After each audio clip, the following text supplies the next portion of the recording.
ओम शांति। 23 दिसंबर 2025 के ईश्वरीय महावाक्य पहले सुनते हैं मुरली के मुख्य पॉइंट्स। आज बाबा ने कहा, विकार रहित शुद्ध आत्मा शक्तिशाली होती है, वह औरों को आप समान बनाती है। नेक्स्ट पॉइंट, सदा देही अभिमानी बनने का लगातार अभ्यास करो, देह अभिमान से पूरी तरह बचो। यहाँ हिसाब किताब जो तू करने आए हो, नया व्यर्थ हिसाब मत बनाओ। फिर बाबा ने कहा, जो पढ़ा है वही स्पष्ट रूप से औरों को पढ़ाओ, स्टूडेंट ही मास्टर को दिखाते हैं। फिर लास्ट में बाबा ने कहा, तुम एवर हैप्पी गॉड के बच्चे हो, इस स्मृति से सदा अंतर्मुखी खुश रहो। और अब सुनते हैं महावाक्यों को विस्तार से। मुरली का सार है, मीठे बच्चे, जो संकल्प ईश्वरीय सेवा अर्थ चलता है उसे शुद्ध संकल्प व निर्संकल्प ही कहेंगे, व्यर्थ नहीं। प्रश्न है आज का, विकर्मों से बचने के लिए कौन सी फर्ज अदाई पालन करते भी अनासक्त रहो?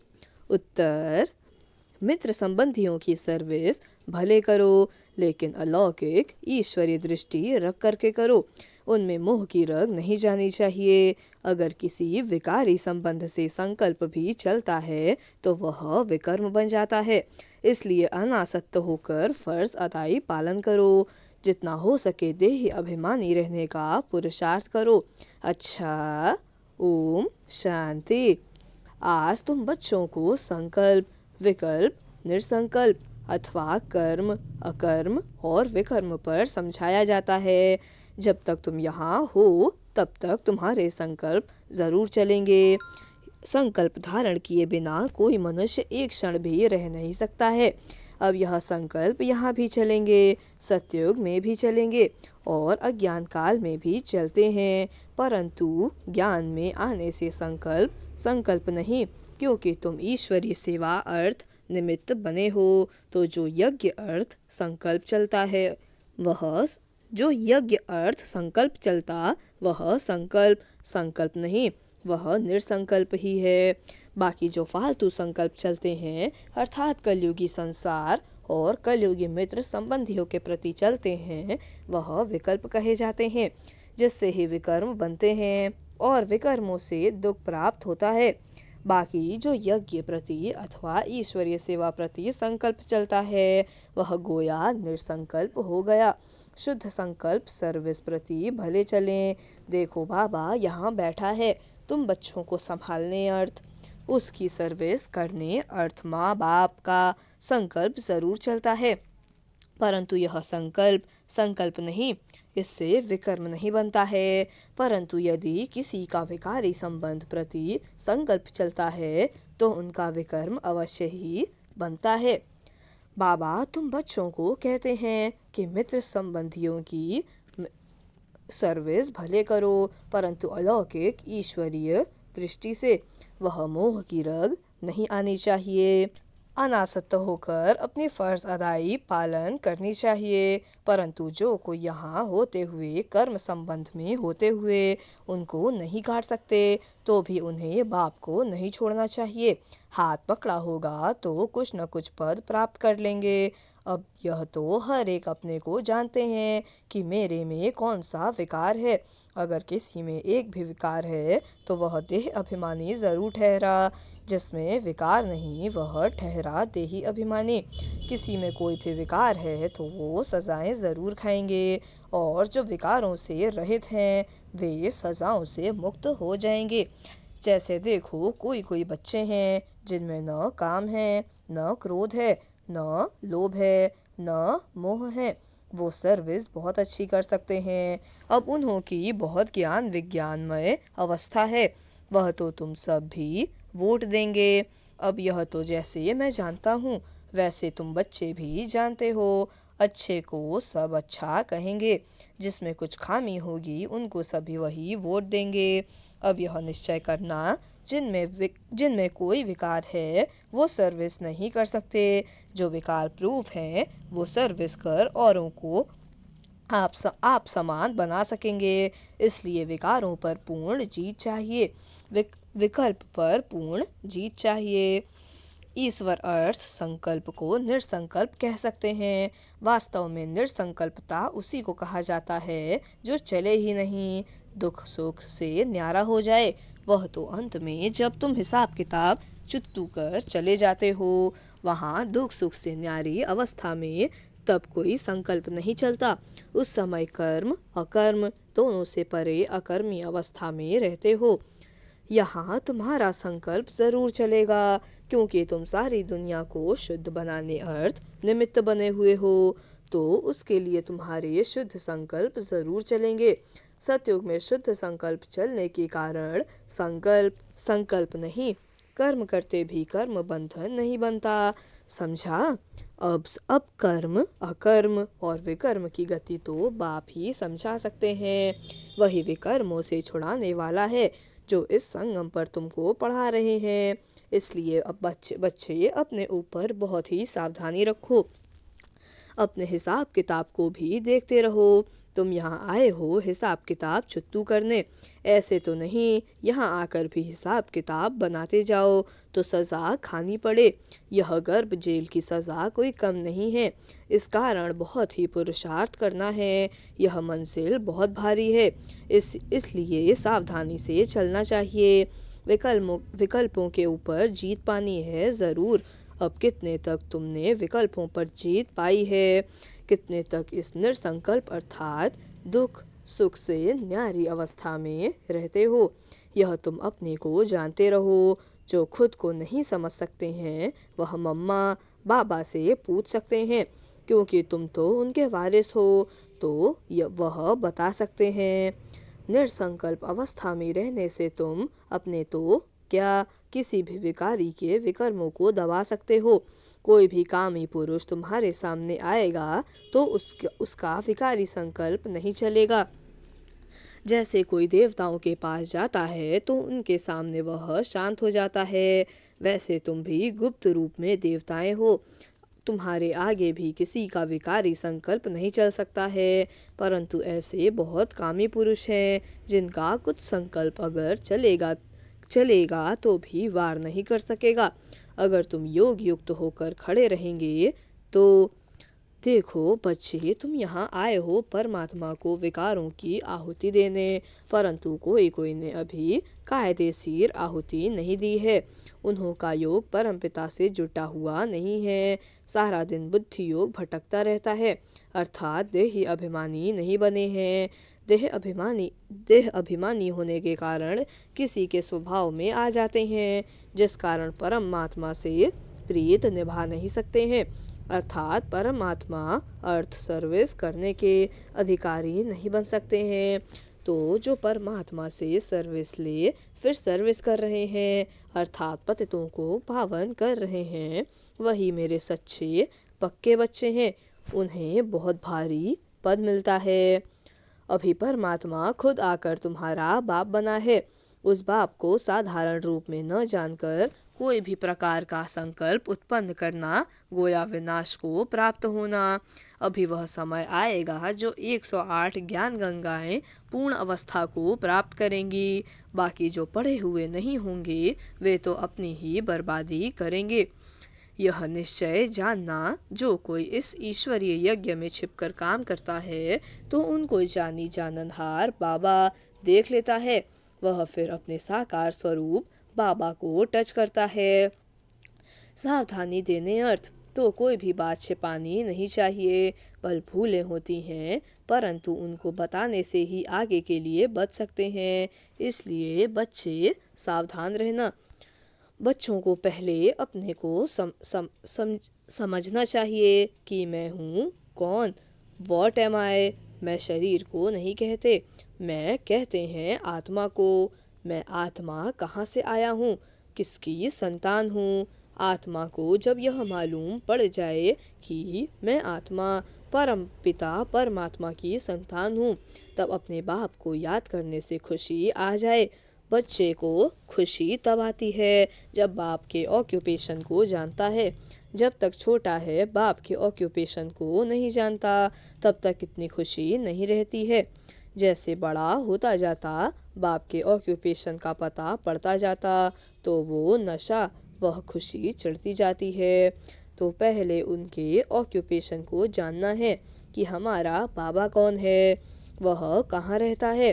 अगर कहीं आत्मा उसमें मर्ज हो जाएगी तो आत्मा विनाशी हो गई तो खुशी किसको आएगी। तुम्हारे पास जो नए जिज्ञासु आते हैं उनको पूछना चाहिए कि तुम यहाँ क्या पढ़ते हो, इससे क्या स्टेटस मिलती है।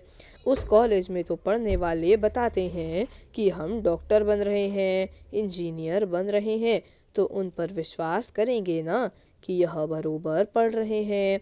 यहाँ भी स्टूडेंट्स बताते हैं कि यह है दुख की दुनिया, जिसको नर्क, हेल अथवा डेविल वर्ल्ड कहते हैं।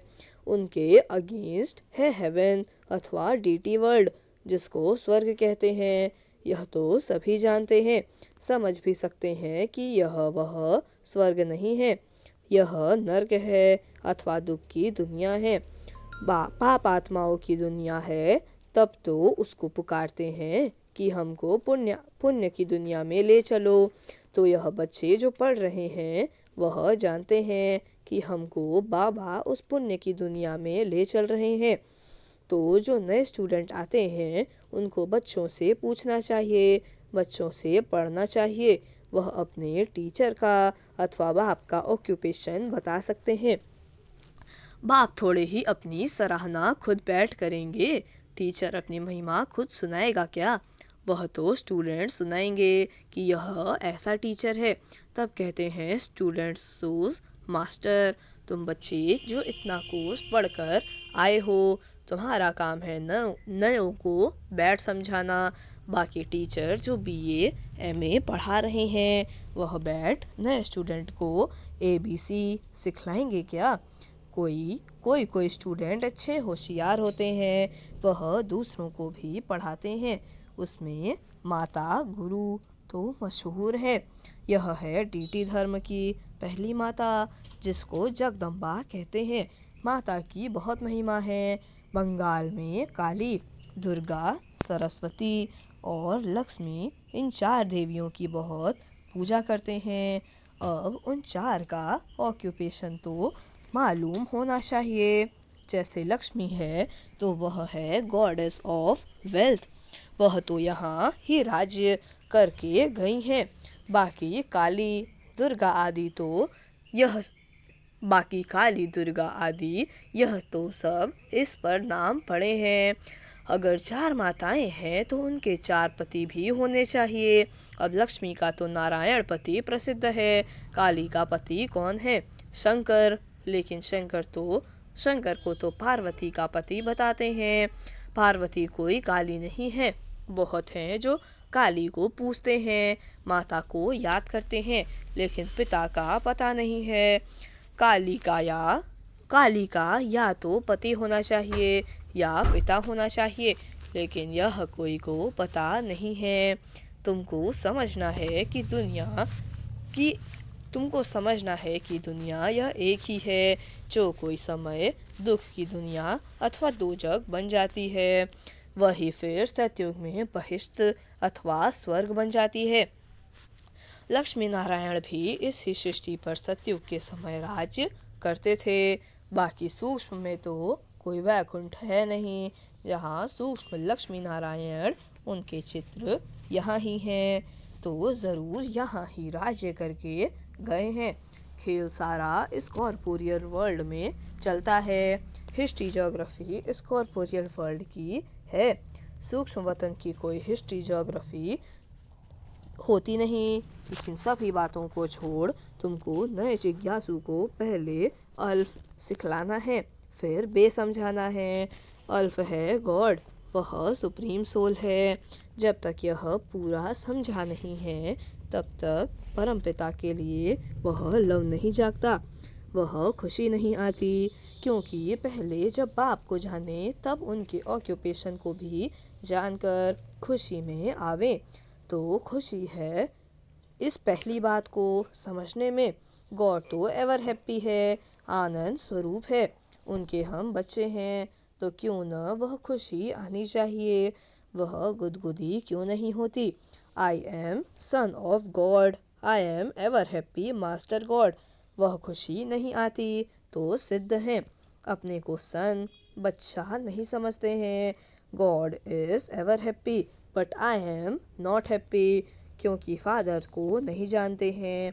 बात तो सहज है। कोई कोई को यह ज्ञान सुनने के बदले शांति अच्छी लगती है, क्योंकि बहुत हैं जो ज्ञान उठा भी नहीं सकेंगे। इतना समय कहाँ है, बस इस अल्फ को भी जानकर साइलेंस में रहें तो वह भी अच्छा है। जैसे सन्यासी भी पहाड़ों की कंदराओं में जाकर परमात्मा की याद में बैठते हैं, वैसे ये परमपिता परमात्मा की उस सुप्रीम लाइट की याद में रहें तो भी अच्छा है। उसकी याद से सन्यासी भी निर्विकारी बन सकते हैं, परंतु घर बैठे तो याद कर नहीं सकते, वहाँ तो बाल बच्चों में मोह जाता रहेगा। इसलिए तो सन्यास करते हैं, होली बन जाते हैं। उसमें सुख तो है ना। सन्यासी सबसे अच्छे हैं, आदिदेव भी बना है ना। यह सामने उनका आदिदेव का मंदिर खड़ा है, जहाँ तपस्या कर रहे हैं। गीता में भी कहते हैं, देह के सभी धर्मों का संन्यास करो।